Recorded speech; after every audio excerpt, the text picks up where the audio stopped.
Hello students, in this lecture video, let us understand the responses to abiotic factors. Like we have discussed what are the different abiotic factors.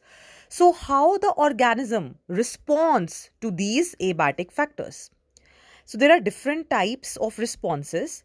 One, ideally, the organism should try to maintain a constancy of internal environment, which is called as hemostasis, where the internal temperature regulation is taken care of.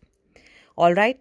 But here one figure is shown over here. Let us first discuss that. It will explain the different types of responses.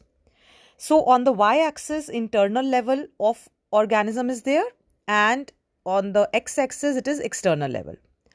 So we can see one thing is to conform, means surrender to the situation, like the conformers.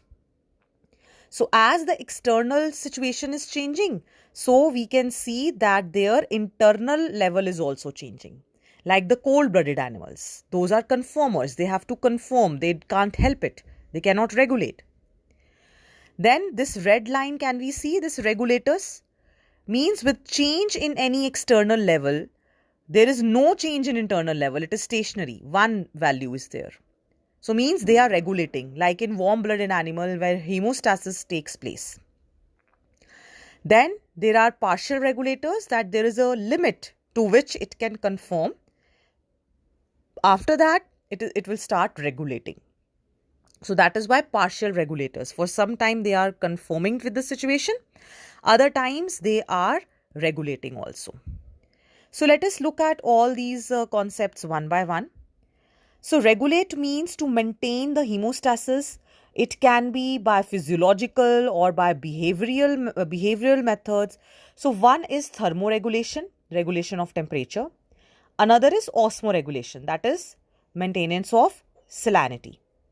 Now most of the mammals, they maintain their temperature as 37 degrees Celsius, whatever the outside temperature is. That is maintaining internal temperatures. Next is conform. So conforming means that they are not able to maintain any thermoregulation because that can be energetically very expensive. For example, some small sized animals are there. So if they will prevent the heat loss or it will escape, so it will be a problem for them.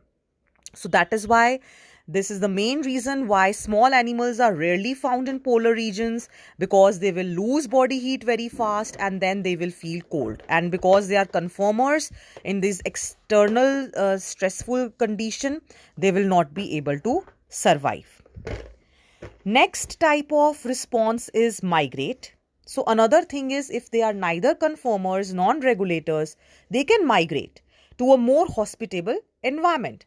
Like suppose humans only, they move from a place where it is colder during summers, like to Shimla.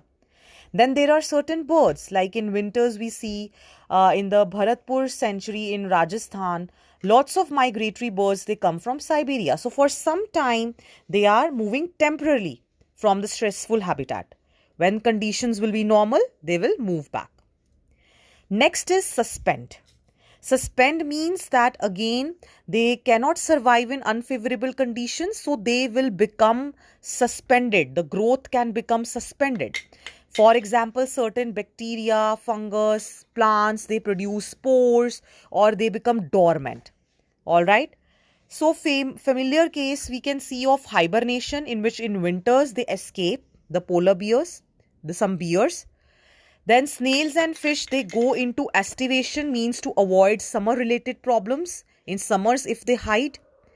And then come diapause. Diapause is a stage of suspended development where basically many zooplanktons, what they do, they just stop their growth for some time. And then when favorable conditions will return, they will start growing.